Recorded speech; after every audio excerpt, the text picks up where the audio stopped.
studying for him. He's done several favors in that line for me recently also, so it's a subject which fortunately I can handle, I believe. In the problem of Atlantis, I think there are a number of points that have not been generally considered. We think of Atlantis as an island, probably somewhere in the Atlantic, and probably about in the location of the present Azores Islands. But actually, Atlantis was a diffusion. If you buy a map now of the world as it is today, we can say that that is the modern distribution. But to have a map of Atlantis as it was in the time of its glory, you would have to have a map of the entire planet, because it was a distribution. Continents rose and fell, islands came up and went down, great land shifts occurred, and the Atlantic distribution of land was far more important and far more far-reaching than the mere problem of an island somewhere in the ocean. So we have to think of Atlantis in relationship to a complete pattern of the planet. As Plato clearly points out, the island of Poseidonis, which we now think of as Atlantis, was the last fragment of a great empire. It was the last surviving part, and is supposed to have disappeared under the ocean about 12,000 years before the Trojan War, which would make it about 15,000 years ago. Now, in connection with the problem of Atlantis, I think the next thing we have to study is the name. Plato refers to the mysterious empire as Atlantis. He probably received this name, or secured it, from Solon, who in turn had received it from the priests of the Egyptian temple at Sais. Now, the word Atlantis, or its root, is not Egyptian, and it is not Greek. No one seems to be able to trace the origin of the name. It appears on two very important phases of ancient mythology, Atlantis and Atlas. And the root is ATL, Atal. Now, if we look to find a language in which that word or that root is permissible or was used, we find we have to come to the Western Hemisphere, because Atal was one of the month names of the Mayas. It also has more than just a name significance. Its glyph, or its symbol, is a deluge. This seems then to give us the real basis of our word, that we are dealing with a term that represents a world experience, that various countries were involved in it, that the circumstances were known around the entire planet, and that the name that has survived to us today is probably based upon the records on the Western Hemisphere. Now, if we take the general term to represent this mysterious region, we then can find from the Codex Troano, which is in the museum in Madrid, one of the surviving documents of the Mayas, that this particular deluge is marked in the glyphs of the people. The story is told in pictures, but among these pictures there is one in which the sky dragon, or the sky serpent, is pouring water from its mouth, and below this the god of death is dancing on the earth. Now, this was a long time ago, long before the coming of the Spaniards, but the records even go much further than that. According to the Chinese, the previous existence before our present coming to this earth was destroyed. The previous world was destroyed by water, a tremendous deluge. And in the I Ching, the 8 trigrams, basic trigrams, correspond to Noah and his wife, their 3 sons and their 3 wives, were the 8 who were saved. And this is exactly what the Chinese tell us. So the story goes around here and there and everywhere. It's a very interesting story, but what does it really mean? Is it merely an archaeological curiosity, or does it have some dynamic value for us today? I would like to think of Atlantis much as Lord Bacon did in his book, The New Atlantis, in which he says in very simple terms, the new Atlantis, which is America. Bacon was quite convinced that on the Western Hemisphere a great empire would arise, an empire that would surpass the glory of the Atlantean story, and that this new world would not be destroyed. It would not turn against the gods. It would not misuse the energies of nature, and as a result would become a new world, a restoration of the Golden Age. Now, when we study this Atlantean problem a little more carefully, we realize there have been a number of speculations on this. Vice President Dawes made quite an extensive search for the Atlantean world. A number of good archaeologists and ethnologists have devoted time to it. And the general attitude is no longer to discard it as a fable, but to try to find out what its actual meaning could be. Now let us suppose that Solon was correct, and that Solon, being an old man, was unable to do what he had intended to do, and that was to write out an account of the lost Atlantis as he found it, or it was given to him, in the caves under the Temple of Sais in Egypt. Here on columns formed of orichalcum, a metal that cannot perish, was recorded the story of a lost world.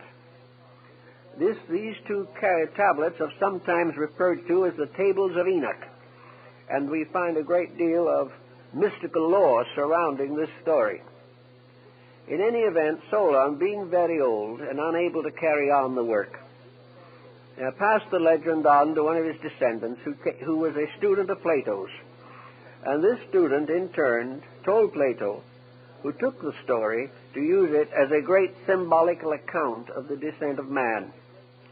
Now, Plato does not deny that the story is literally true, but he does point out so many very subtle and unusual details that we are forced to realize that he embellished it to represent the entire story of the planet Earth and its development. According to Plato, at a remote time, the gods of high Olympus distributed the world to their various sub-deities, and to Poseidon was given the lands of the sea, the great oceans, the islands, the archipelagos. And Poseidon created his kingdom in the oceans. And he created a wonderful city called the City of the Golden Gate. And in this city there was the temple to him. And in this temple were the tablets containing the laws of life, the laws that must be obeyed if man is to survive and to enjoy the favors of the gods. And the Atlantic Empire consisted of 7 islands. These 7 islands also occur in the Mexican story. These islands came together to form a league. And this league, in turn, created a kind of empire. And in the course of ages, the princes of the islands of the Atlantides became very proud. They decided that they would conquer the world. So in order to achieve this great end, they decided to send expeditions of conquest over all the other parts of the then Atlantean distribution. Now, this distribution at that time consisted, much as it does today, of countries of various degrees of development. It was not an uninhabited world. The Atlanteans were not the only people. But these other people were comparatively primitive. They were like the natives of Africa or the natives of some Polynesian area, or perhaps the natives of some distant islands of the South Pacific. They were primitive people, but they existed. and the Atlantean merchants went to them, traded with them, and bartered with them. Plato states definitely that Atlantis had a great mercantile, that it traveled to all parts of the world, that it even visited Europe and as far south as South America. But gradually this empire grew more and more proud. Gradually fame, wealth, and power became the great objectives for life. And there was another dimension. These peoples possessed extrasensory perceptions that had not yet been closed by the process of embodiment. They were like the extrasensory perceptions of small children, in whom faculties are partly active, which are now dormant in our racial groups. So in any way, these magicians, these sorcerers, these powerful ones who possessed vril being the one motive power that is inexhaustible, something we could use today, that would carry anything, transport anything, activate anything that the human being could conceive. And so in their pride, these princes decided near the end of their time to invade what is now Europe. They decided to invade in the areas of the Mediterranean, North Africa, and the Near East. So they sent great fleets to conquer these countries. In the meantime, the deities, particularly Poseidon, realizing what was occurring, gave warnings and sent prophets and told these people they were destroying themselves, but they were proud and they gave no mind or no thought to consequence. And finally they rebelled against the gods, and the gods reacted accordingly. In a single night, the great center of Atlantean culture, the island of Poseidonis, the last surviving fragment of an ancient order of life, disappeared under the ocean, and according to the Maya calendar, carried with it to death 60 million human beings. This was the end of a great cycle of misuses and abuses in which those powers, forces, and principles which had been intended to be of common good to all mankind were perverted and in one way or another turned against the will of heaven, and in consequence they were destroyed. Now this also causes us to have another little interlude here, which I think we should give a thought to. We are told by Plato and several other historians of the time that various agencies, various merchants, travelers, explorers from Atlantis visited other lands. And among those who visited other lands were the priests of the Atlanteans, those who worshiped the great golden serpent. Serpent worship was one of the oldest religions of the world. Now these various missionaries, shall we say, went to primitive people, as we send missionaries today to underprivileged or gradually evolving groups. And these missionaries set up various institutions in the distant parts of the empire, the parts that were not actually destroyed by the destruction of the Atlantean centerland. Now, it seems to me, and I realize that this is hypothetical, but it seems to me that this explains a series of legends and myths which are of interest. We are told, for example, that the people of Chaldea and Babylonia were very primitive, that they had not yet discovered the use of fire, that they did not know how to cook food, they did not know how to keep records, they had no medical knowledge, they had no laws to live by and no governments except tribal communes. And in the midst of all this time, while they were living along the shores of the sea, one day something strange happened. A being came out of the sea. This being, whom they called Oannes, had the body of a fish and the head of a human being, and wore on his head the head of a fish on end. If you see the old pictures, you realize that his hat was what we call today a mitre, which is practically exactly the shape of a fish's head.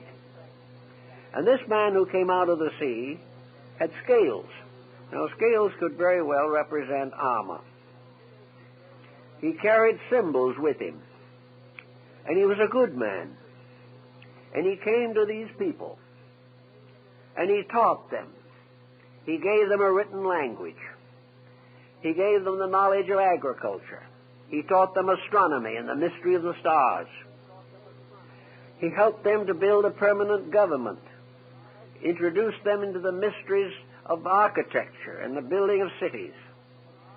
And he also taught them the mysteries of heaven and the ways of the gods, and taught them to live in obedience. And he told them that in due time he would return. And then he went back to the sea, promising to come back one of these days, sometime in the future. And he walked out into the sea and disappeared. Now this seems to me to be a veiled story, could be a veiled story, of an Atlantean traveler, a missionary perhaps, who came to these people very much as the Chaldeans coming along the coast of Brittany and France gave them the beginnings of the culture of the Druids. This one who came out of the sea, dressed in armor, probably came on a ship, which came over the horizon and was regarded as evidence that he came out of the sea. The most important thing, I think, in this legend is that he promised to return. So they waited. And they kept his laws, and they kept his rules for years, but he never came back. Now, on the opposite side of the world, something else was happening. The people of Central America were living in a very primitive state. Some of them were cannibals. They had no homes except rude huts. They had no instruments except cut from stone. They did not know how to cook their food. They had no written language and no way of recording their history, no knowledge of any of these things. And while they lived in this primitive condition, a strange thing happened. An old man came to them, riding on the back of serpents. And he came to the shore, and he was welcomed by them, these peoples. And his name is preserved in the three great languages of the central culture of the period and time and place. To the Aztecs, he was Kukulkan. To the ones who lived around Palenque, he was Wotan. And to the Mayas, he was Quetzalcoatl, the feathered serpent. And this man came from the sea with a bonnet of wonderful plumes, almost like wings. And on his breast he carried a cross. He came to them, and they received him with regard and esteem. And he taught them all the things that Atlantis had taught the Chaldeans. He helped them to establish a permanent way of life. He gave them the beginnings of a written language, the only written language in the Western Hemisphere. He gave them good government. And then he said, now I go away. But keep the rules that I have given you. And in due time, I will return and claim the empire. But in the meantime, obey the principles I have taught. And these principles were of very high quality morally and ethically. Then this being went to the shores of the sea. And as he stood there, he said to the people that had assembled that a very bad power was coming to them. Tezcatlipoca, the god of war, was going to come from the south to destroy their empire. They should be true, however. They should keep the rules, and then he would return. Then there are two accounts of what happened to him. One that he called to the sea, and the raft of serpents returned. The raft of serpents could well have been a ship. with the very animal heads and so forth that were engraved and written or painted or carved on the heads of ships. The other explanation is that he was transfigured and rose to become immortalized and deified in the planet Venus. He said, "I will come back," but he never came. And when the Spaniards arrived, many centuries later, and their ships were anchored, the Aztec Emperor Montezuma took the plumes on the crowns, took all the symbols of regality, and sent them by ambassador to Cortes, saying that he was Quetzalcoatl returned, and that therefore he was returning the kingdom which his people had kept trustworthy for ages. These stories are interesting. There's nothing you can do but remember these strange stories. The same story exists in China. In China, the world's reformation, the restoration of humanity, was the result of a mysterious being who came out of a fish's mouth and, rising out of the sea, taught them the secrets of life. In India, Vishnu, in his first incarnation, is born from the fish's mouth. Everywhere the sea was the source of instruction. Something came from the sea. We can't dogmatize what it is, but it is interesting that at a remote period, certainly 8,000 or 10,000 years ago, if not more, doctrines and concepts and beliefs reached all parts of the world and are still reserved and preserved in all the mythologies, legends, and allegories of ancient peoples, and were recognized as the ultimate source of civilization.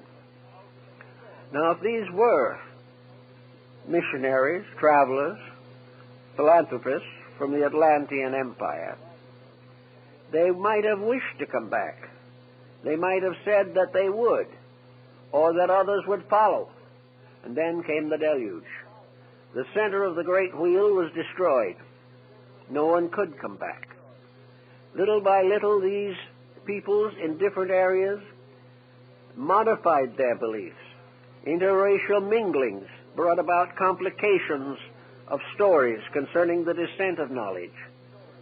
Here in the southwest of the United States, they have the legends that originally humanity lived under the earth, and a deluge came under the earth, and this deluge threatened the life of everything that lived.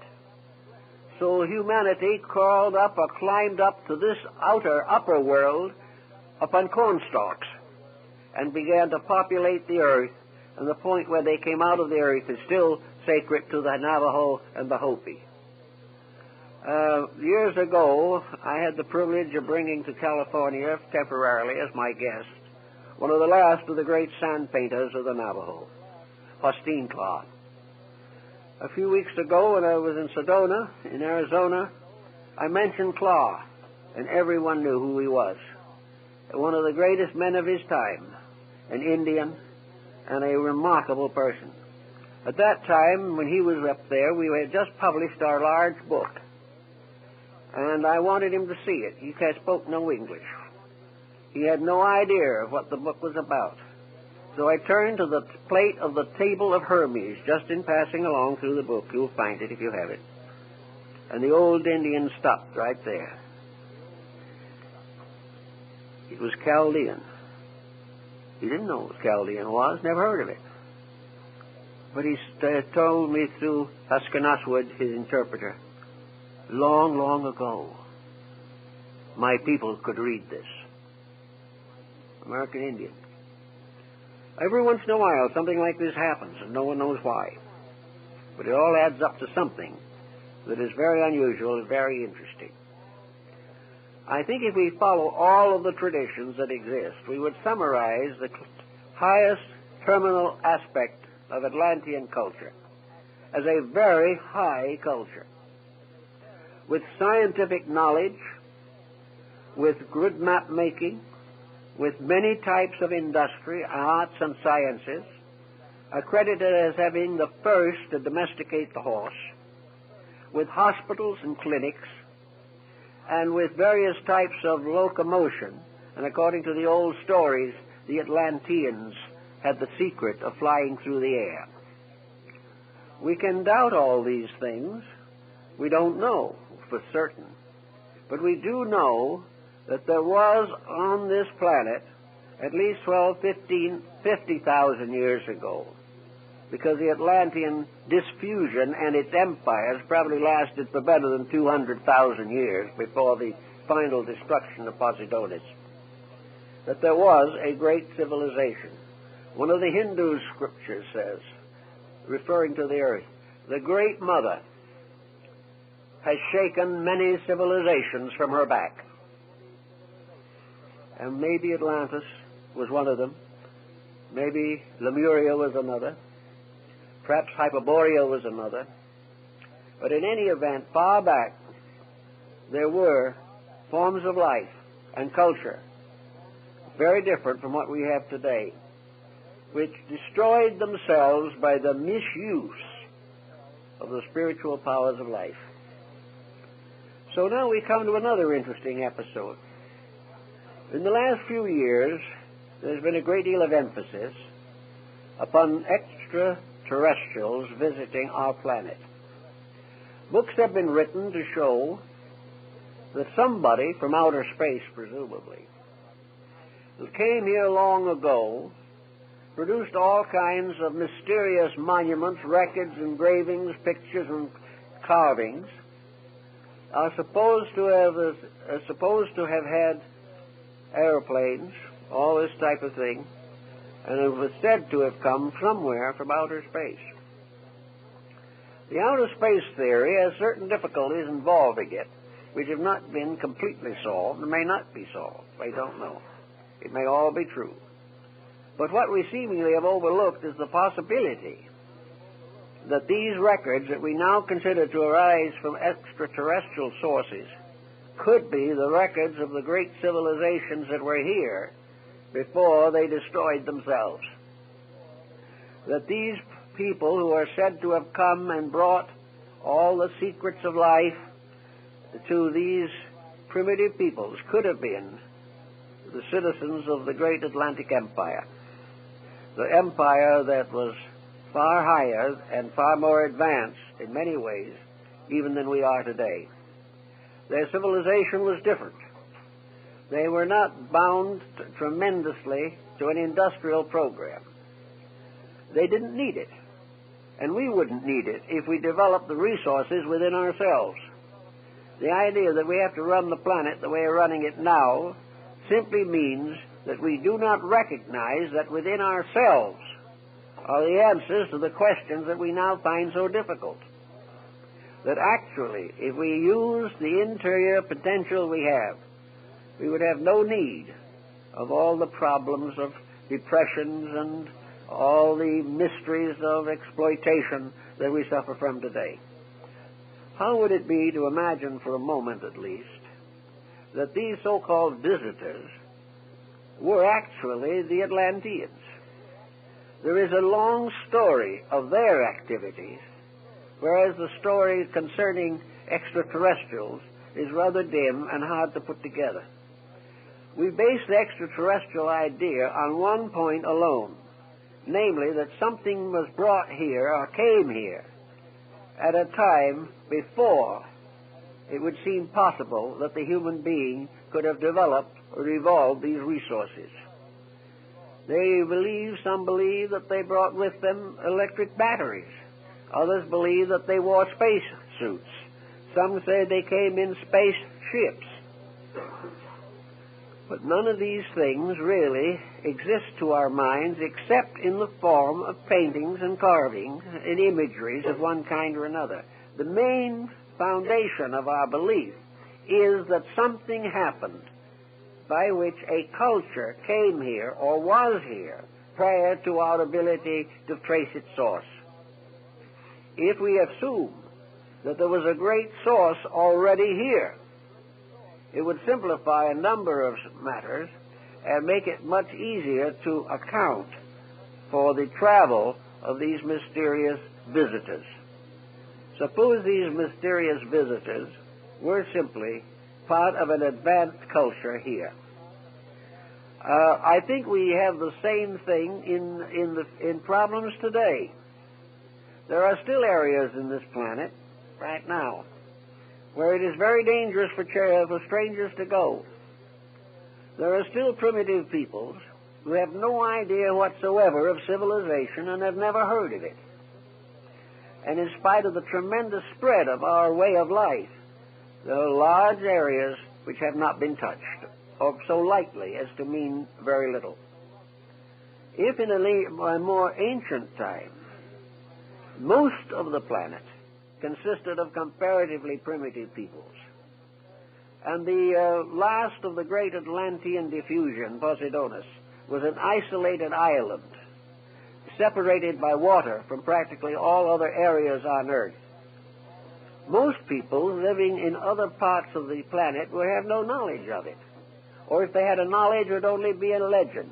And perhaps the legend is responsible for another series of interesting beliefs. The World Mountain, Olympus, Asgard of the Nordic peoples, the whole series of the demigods who walked with men, the individuals who had apparently supreme power. Montezuma bowed down to them, and they were Spaniards in armor, and Montezuma believed from reports that these men were centaurs, half man and half horse, and was not able to understand that these men were riding horses, which the Indians knew nothing about. Here, less than 500 years ago, we have a situation in which a higher cultured civilization moved in on the primitive one and was mistaken for gods until they proved that instead of being gods, they were ravishers of the earth. So, in that type of thinking, we might also find a source for much of our religious thinking. These mysterious priests of the serpent of the city of the sun. These priests were undoubtedly wise in the mysteries of life. The ancient rites and mysteries of the Greeks and Romans and Egyptians, the secret and esoteric teachings that have descended to us from unknown antiquity, may very well have originated among the esotericists of Atlantis. There also seems to be quite a little evidence to the effect that when the great decision was made and the gods decreed that the Atlanteans had destroyed themselves and must be removed from the earth, that prophets arose among them in those last days before the end. And these prophets warned the people that they had disobeyed the gods, that they had sacrificed all that was good for selfishness, avarice, and power. And these prophets led certain groups of the Atlanteans away from Atlantis and into what is now Europe and the Near East. These peoples survived. As this migration occurred at least 12 to 15,000 years ago, we have some suspicion that many of the civilizations of the Near East, and perhaps even of the Far East, originated among these transplanted peoples who had gone away from the cause of death. It is stated in the Atlantic story that a great number of the gods of Egypt were, we'll say, refugees from Atlantis. That the gods of the Egyptians were Atlantean deities who originally, perhaps, actually and physically lived as leaders of their peoples. In any event, the idea that the world was populated, in one sense, by refugees is not unreasonable. Another story of the same type, which is found in many parts of the world, states that the Atlanteans earned their final destruction by an attempt to invade Europe. That they raised a great army and sent it against Europe and North Africa. And this great army was on the march and was in these areas, claiming them, when the Central Islands were destroyed. Therefore, these armies could not return. There was no place to go back to. And many of them settled and mingled with the peoples of these areas to form some of these wonderful and mysterious civilizations which we have no real explanation for. We have very little explanation for how racial differentiation in recent times came about. The various anthropologists and so forth have charts showing what happened. But as is the case in most of science, no one seems to know how it happened or why it happened. These things occurred. New blood streams came forth, mingled and mixed and intertwined. And each one brought with it part of its own culture. And these parts of ancient cultures seem to linger on, perhaps in lingual differences, in arts and crafts, in psychological structures, in habits and principles, and even to a measure in bodily form and structure. In any event, as Bacon points out, we have a challenge coming to us at the present time. And this challenge is more or less documented in terms of Atlantis, and I think this is the way Plato originally used it. You know, the story of Plato's Atlantis ends in the middle of a sentence. It was never completed. Bacon's New Atlantis ends in the middle of a sentence. It was never completed. Why? We don't seem to know. But I think that Bacon tells us about the importance of it, that the destruction of Atlantis, as left by the tables of Enoch, is this great story of the disaster of disobedience. That regardless of how we think about life or what we believe about life, it is impossible for us to go contrary to the will of heaven. Anything that goes contrary comes in the end to destruction. Plato and several others of the earlier writers also seems to fableize this particular situation.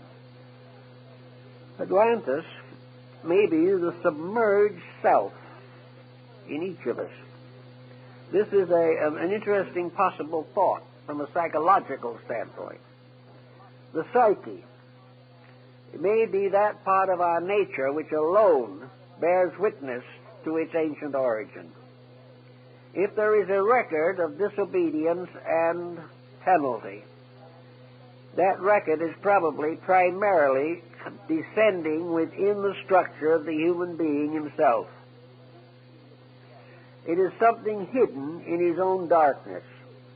It is something that may bring him fear.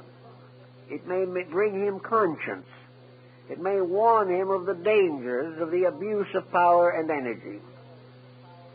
And if so, it may be the submerged part of man's own nature, that part which was lost because of disobedience to the gods. This may be the large, deep, all-spreading mystery of the fall of man, which has been also recorded in various ways among practically all peoples of the earth. Atlantis also seems to have a very great fascination for the psychologist and the social reformer. Is it true that a civilization existed long ago which knew what we do not know today? Is there something lost in our way of life because it disappeared under the waters of the Atlantic so far back in our story? Is it true that there were giants upon the earth in those days, mental giants, that had skills and abilities which they had derived from the studies of esoteric matters. Did black magic originate in Atlantis?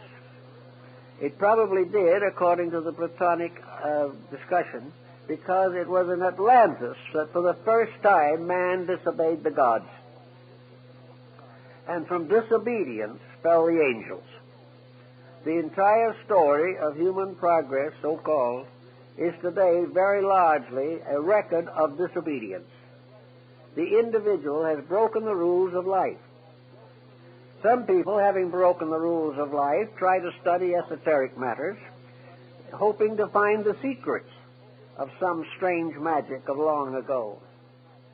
But if they are those who have broken the rules, and they are seeking a knowledge which they do not deserve, and which they do not have the character to use constructively, they could cause another deluge upon the face of the earth.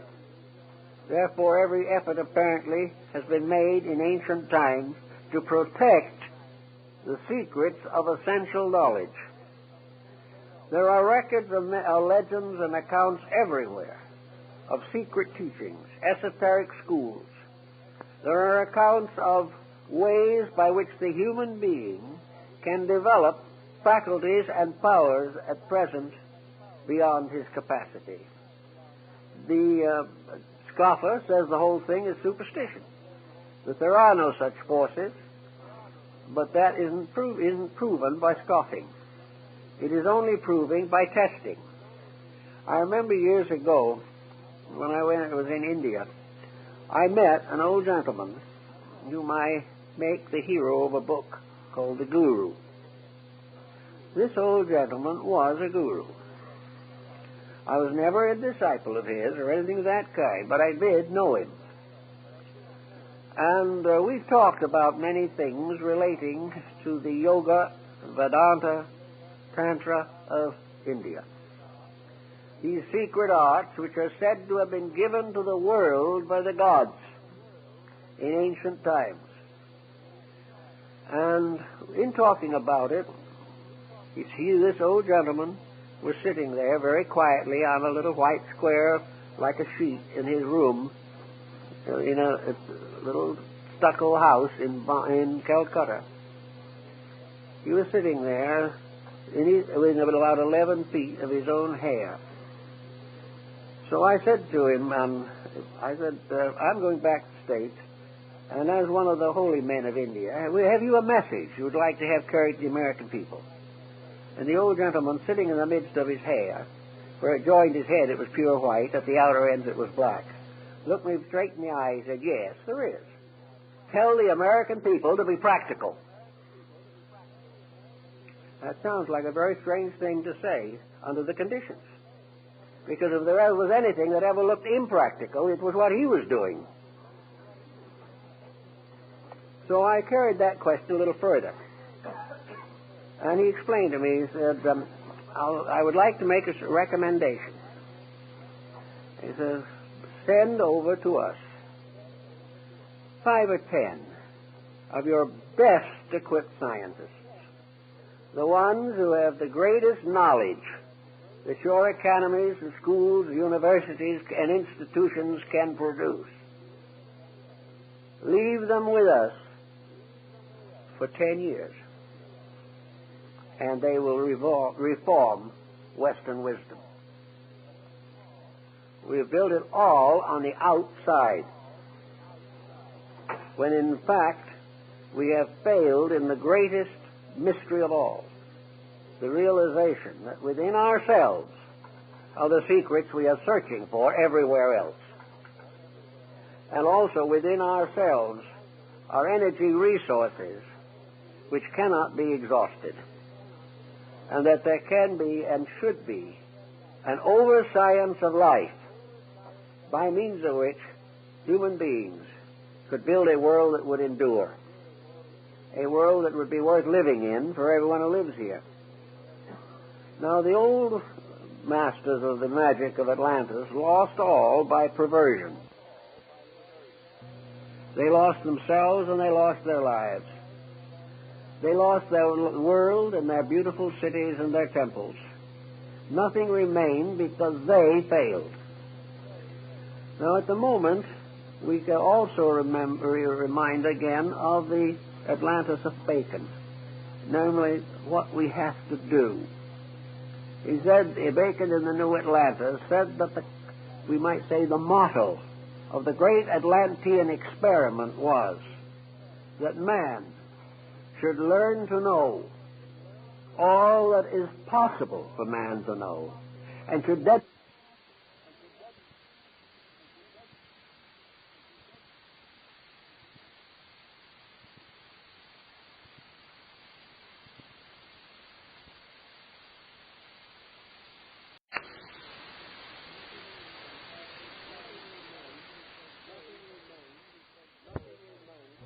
nothing remained because they failed. Now, at the moment, we can also remind again of the Atlantis of Bacon, namely what we have to do. He said, Bacon in the New Atlantis said that we might say the motto of the great Atlantean experiment was that man should learn to know all that is possible for man to know, and should dedicate all he knows to the unselfish good of all that lives. Now, it's a pretty big order, and we're not working that way too well at the moment, but the principles still remain true. That when the individual works for himself, his empires fall. When he works for the common good, he builds that in which is the spirit of everlastingness. Now, among the mysteries that have been involved in the Atlantean story are the pyramids. And the pyramids are very interesting things. We know that they are in Egypt. We know that they're in Central America, but recently, a year or two ago, I saw aerial photographs of pyramids in the heart of China, which are not generally known, but it's been recognized. These pyramids, like the mounds of antiquity, seemingly have a meaning. And what that meaning is appears to be also rather uncertain. According to the conservative Egyptologists, and Mayaologists for that matter, the pyramids were simply magnificent monuments to the memories of dead pharaohs, kings, or emperors, or, if you want to be a little more idealistic, perhaps the testimonies to God and wisdom. But the pyramids are very strange things. Their distribution upon the surface of the earth is most extraordinary. Work is now being done, and I hope it will be carried on to a successful conclusion, to study and chart the locations of pyramids in relation to the magnetic fields of the planet. We know that the planet is a kind of crystal, that it has areas of fission, that it has magnetic fields, and that these magnetic fields are very important to the survival of life and to the distribution of energies. These magnetic fields may sometime be the substitute for every method of locomotion or all forms of fuel in the world today. I went to the Pyramid of Giza, and I went through all the interior chambers of it. And there are some things about it that are very, very strange. Why should a tomb be ventilated? There are two great passageways leading from the king's chamber to the outside wall of the pyramid. They are like ventilators, not large enough for a person to go through, but large enough to permit a current of air. And then, after some time, no one knows when, the outer ends of these ventilators were blocked, but the openings to the inside are still open. The Great Pyramid's King's Chamber has in the ceiling the largest stone, I guess, in the entire structure. It weighs many, many tons. The sarcophagus, so-called, has been largely nicked away by tourists, but there is a lighter stone box, much in the shape of a casket, but too small for a human body. The way the Egyptians mummified their dead and put one mummy case and sarcophagus and over another before final interring in the stone vault could not have been done in this case at all. It would have been utterly impossible. Also another interesting thing happened. Way back in the days of the glory of Baghdad, the great Sultan of the follower and descendant of the great Al-Rashid of the Arabian Nights, Sultan Al-Rashid bin Mamun, decided to open the Great Pyramid. He had been told that it was built by giants who were called the Shaddai, superhuman beings, and that within that pyramid, and those pyramids, they had stored a great treasure beyond the knowledge of man. So, taking his court with him, the Sultan went to Egypt, and he stood and looked at the Great Pyramid. And at that time, all the casing stones were in place. The four walls were perfectly smooth. There was no visible opening of any kind. And he didn't know exactly what to do. But he heard from legends where he supposed the entranceway was, and he began to dig there. And they had a very fine way of digging in those days, which I think we have improved on. They had to use cold chisels and vinegar to go through the stone. And when they got through a certain way, they did find that they had come very close to an entrance. But a great stone blocked it, and they could go no further. The Sultan or Caliph looked at the stone. He said, "Take it out." So they went to work on that stone with vinegar and very soft metal tools. And last, with a great trouble, they managed to get the stone out. And as they took it out, another stone fell in its place. And they had to go through stone after stone before they could get into the building. Now, you don't do that just to bury a burial. And at last, when they got all the way in, there was nothing. The only thing they found were a series of little implements, like a little ball that could be used to make sure a surface was even. If you stood the ball on it, if it rolled off, the surface wasn't even. And two or three other little tools, and the dimensions of the building itself. Now, the Shaddai was supposed to have buried all this treasure. Did they really bury a treasure in there? Were those little instruments the treasure? And were the dimensions of the pyramid and its interior structure this priceless secret that was far more important than gold? It has been worked on. Some have decided that the Great Pyramid was a great book of prophecy. Some say that it was built by the Atlanteans. Some say that it has the most perfect mathematical form and the most perfect measurements of anything on earth. They have measured the orientation of the pyramid, and it's oriented up to the 8th or 9th decimal point. And the little error that does exist, just a little fragmentary error, is probably due to the fact there was a minor earthquake that shook off that corner. The building was built by somebody who knew a great deal. Now, if you only want to go back as far as Cheops or Khufu, we have to admit under those conditions that the Egyptians were pretty smart people. Because if they built the pyramid, they had a knowledge not only of architecture, but a knowledge of mathematics, and a knowledge of astronomy, and a knowledge of geography that was prodigious. They knew more about all of these subjects than we knew 100 years ago. Something in this story is another evidence that somewhere in the past there was a very great amount of knowledge.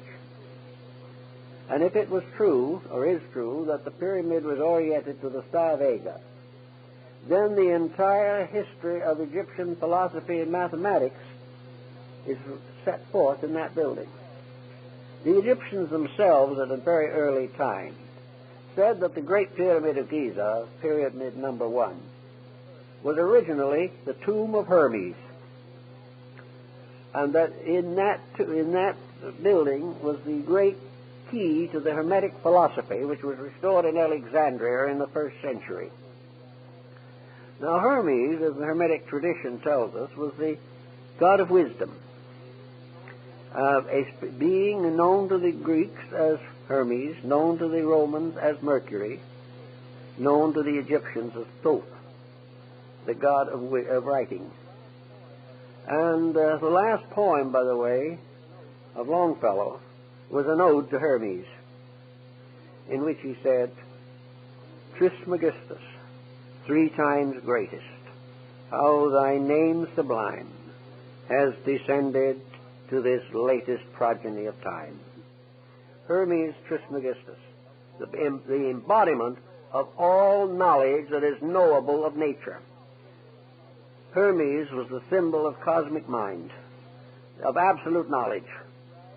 He was described as having written all the books of the world, because every book was written by mind. He was the keeper of the great secrets of life, the guardian of the mysteries. And this work includes a discussion of the Great Pyramid. Certain Hermetic books, probably written about the 1st century, but credited with a greater antiquity, include a work written by Hermes, presumably, to his son Tatian.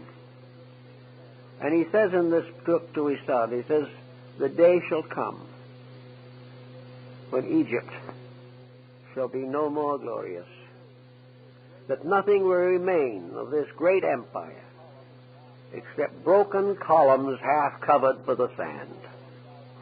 And that was written over 2,000 years ago from existing manuscripts. So the entire problem of Egypt ties into Atlantis through the pyramids and other ancient monuments.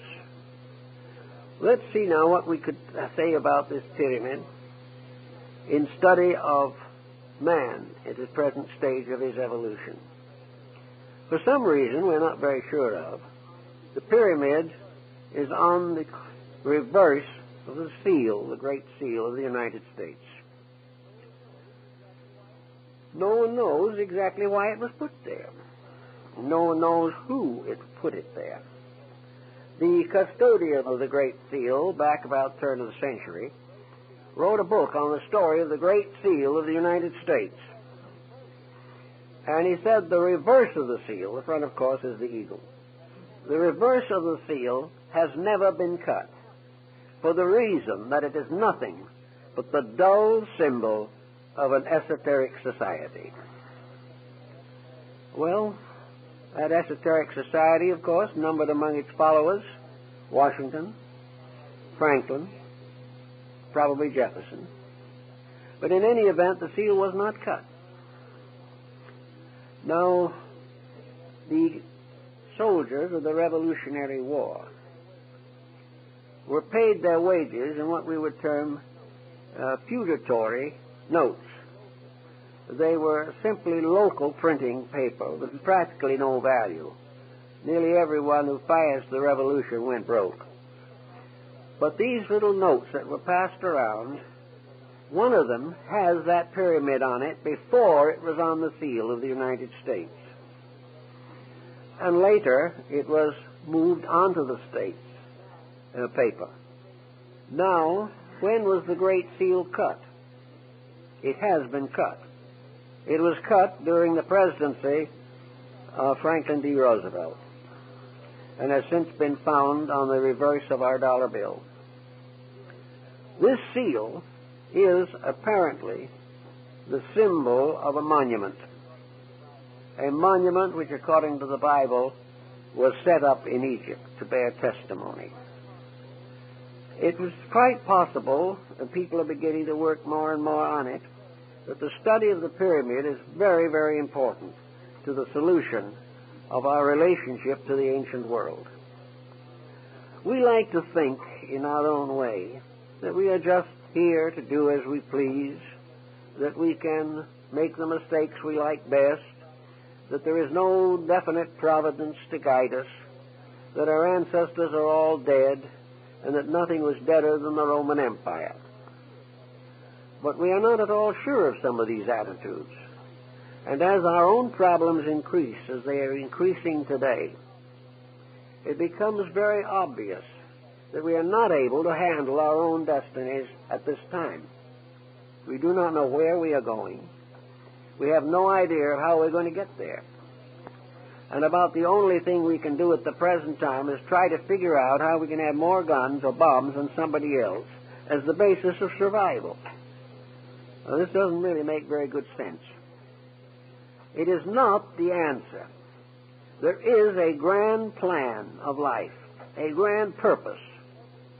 It has existed among every people, and every nation has finally turned away from it and disappeared. The ruins of the past are a constant record of the individual's inhumanity to man and his failure to keep the principles of his own survival. The science of survival, then, suggests that there must be a plan, and that that plan must be available to man if he wants it, or is willing to do that which is necessary to have it. If he is not, he will not get it. Now, there's an interesting story we don't hear much about also. Hermes, among the books which he is attributed as having written, was one which was called the Black Book. Now, the Black Book is another legend. Very difficult to find much out about it, but one thing we know is that in England, the Order of the Garter was formed not because of an accident to a lady's garter, but because the original meaning of the word, as it appears and was gradually, we might say, colloquialized, it was the Order of the Garter, the protector. And if you have visited the Chapel of the Garter at Windsor, you will see the thrones of those who were the members of the order. And according to the ancient order, as recorded by its first great historian, Sir Elias Ashmole, back in the 17th century, the original laws and rules for the order were taken from the Black Book of Hermes on the deportment of kings. And the entire structure is so constituted and the thrones are so arranged that it represents really a heavenly temple in which all the gods of antiquity were seated. It is also a very appropriate symbol of the first great League of Nations, that it was a symbol of the union of the rulers of the world for the maintenance of peace. The Knights of the Garter were all rulers. And I remember when I looked at it, there up on the flag or banner of the chairs was the flag of the Emperor of Japan. The Order of the Garter was an international order of leadership. And the Knights of the Garter, in their rights, drew their swords, overlapped them, and formed together a circle of blades resembling a great star. The Knights of the Garter were sworn to the protection of the weak, to the justice that is in the power of the ruler to bestow, and that all together, each in his own way and in his own faith, took his obligation to the God of his fathers to keep the peace. Then something happened. The Black Book disappeared. And the parts which had not been transcribed, which had to do with the rules of conduct down through time have never been found. Again, something mysterious happened. But that it did exist, Ashmole assures us. The same type of thing comes with the order of the Round Table. Another type is with the legends of Charlemagne. All of these things go way, way back. But they all lead to one concept, namely that there is an over-government of the world. That this over-government is the government of the gods from their Olympian thrones as personifications of the great forces of life by which the universe is maintained. We do not have to believe in Olympian deities, but the integrities which they stand for or symbolize are the basis of human life. And unless these integrities are maintained, nations will fall. And every nation up to the present time has passed through great vicissitudes because of its inability to keep the rules of life. In the Greek and Egyptian worlds, those who were dedicated to trying to live a better life were gradually accepted into the mysteries. And these mysteries were among the things that Solon participated in when he was initiated into the rites of Osiris and Isis. According to the legend, Solon was taken into the basement or cellars of the temple. He was taken way down under the earth by the side of the Nile. And in the very depths of the earth there was a subterranean lake. And it was all black and dark. And on the shore of the lake was a little boat with a blind oarsman. And in the center of the lake was a small island. And on this small island were the two pillars of Enoch. So Solon and the priest who guided him went out to the island, and the priest showed him these strange hieroglyphic writings on these columns. And it described how various destructions had afflicted the world. And it said that the Atlantean Empire was destroyed by water. But if the solution wasn't found, if the world did not become aware from the ancient evidence and from daily living that there was no way of breaking the rules of living and surviving, then another great civilization might rise.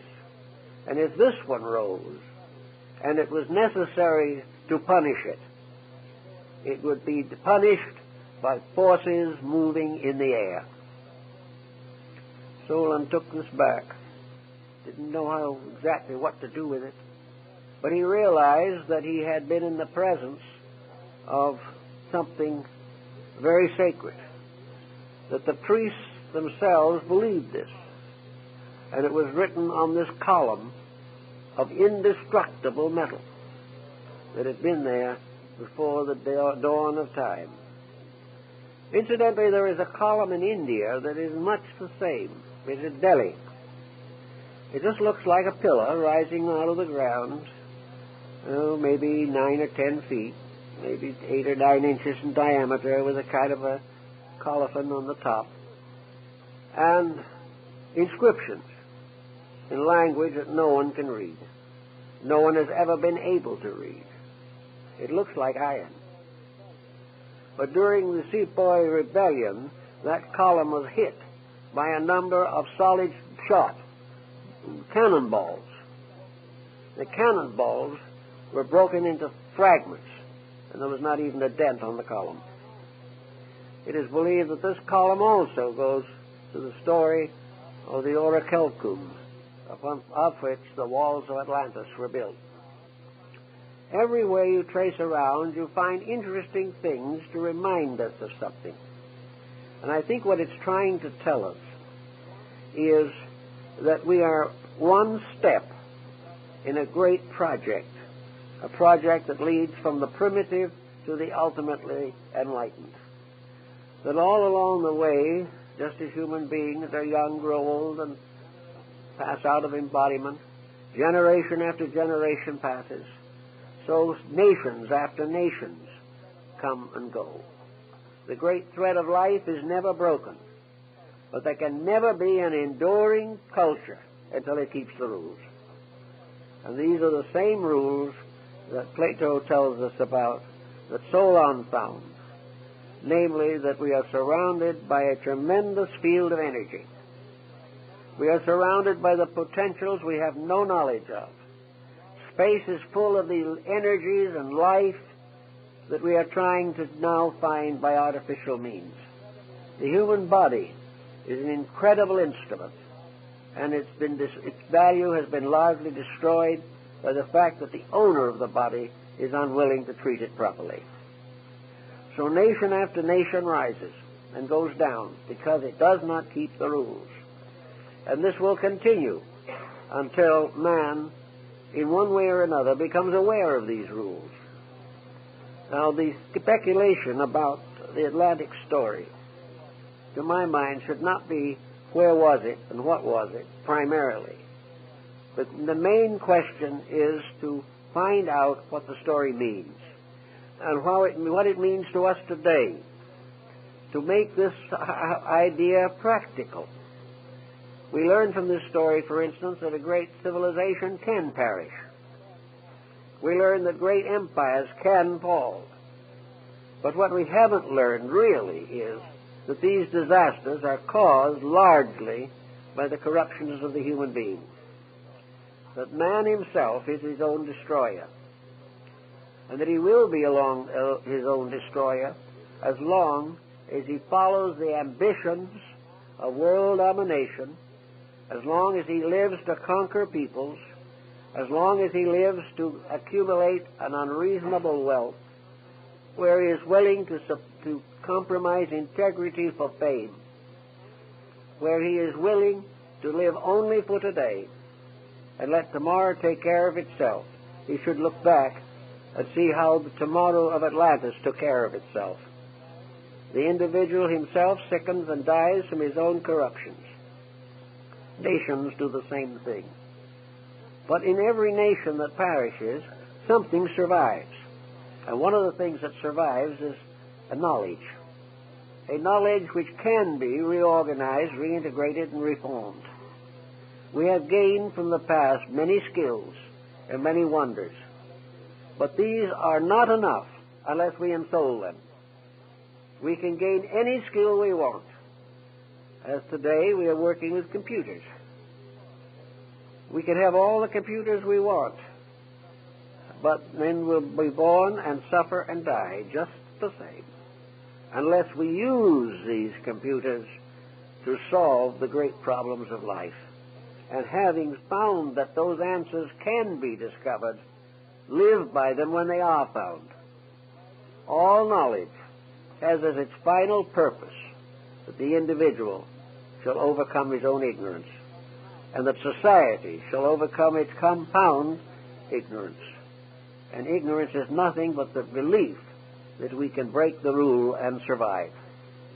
So the Atlanteans left us this message, the Mayas left it to us, that the great world patterns, the great world systems with which we are concerned have all perished from one source. We call it ignorance. And it is ignorance in a sense, because as the Chinese point out, any individual who does wrong is ignorant. No matter how learned he is, no matter how many years he spent in school, no matter how many honors have been bestowed upon him, no matter how much wealth he has accumulated, if he has not the understanding of the importance of complete integrity, he is ignorant. Ignorance is the inability to use wisely what the skills of the mind have given us. And until we realize this, we will be perishable. And just like the Atlantis of old, we shall be teetering on the edge of oblivion unless we ourselves make the necessary changes in our concepts and our conducts. Bacon pointed out that there was, in the great city of the New Atlantis, in Solomon's house, there was a tremendous collection of all of the arts and sciences that man had known. That in here, all the wisdom, all the value that humanity had accumulated was in a great museum, a wonderful place, a gallery. And also here were the busts and statues and portraits of the great illumines, those who had given man the great donations and gifts of wisdom. Here was made available to the individual the accumulated wisdom of the ages. Everything of astronomy, of medicine, of art, of literature, everything of science. So each one coming into the world comes into this gallery, and here he sees all that the world has done, all the achievements of the past, and then he is reminded of the simple fact: you have seen all these things. You know they have been accomplished. Therefore, your problem is to take these things and use them for the good of all that lives. Unless somebody, somewhere along the line, comes to this conclusion and takes this attitude towards all knowledge, the dangers of the deluge remain. The danger that we will tear down or lose a tremendous asset by abusing its use. Actually, it is the same in our personal lives. Unless we control our minds and emotions, unless we organize and rectify character and conduct, we are abusing the priceless privilege of growing, which is our birthright. And those who have abused the birthright get into trouble. So Atlantis stands for a lost cause. Not lost because the gods merely wanted to destroy a people. Atlantis was destroyed because it was too dangerous to let it live. It meant that if it was not destroyed, evil would spread throughout the world, would afflict all peoples, would tyrannize and dominate and corrupt everything that exists. Before this can happen, so many laws are broken, so many energies are abused, that all these broken rules of these abused energies get together and destroy the source of the corruption. Just as evil creatures, bacillus, virus, and all these things, come and destroy bodies that have been made infirm. So in the Atlantic story, we have a moral lesson of importance, in addition to a fascinating ancient fable. Thank you very much.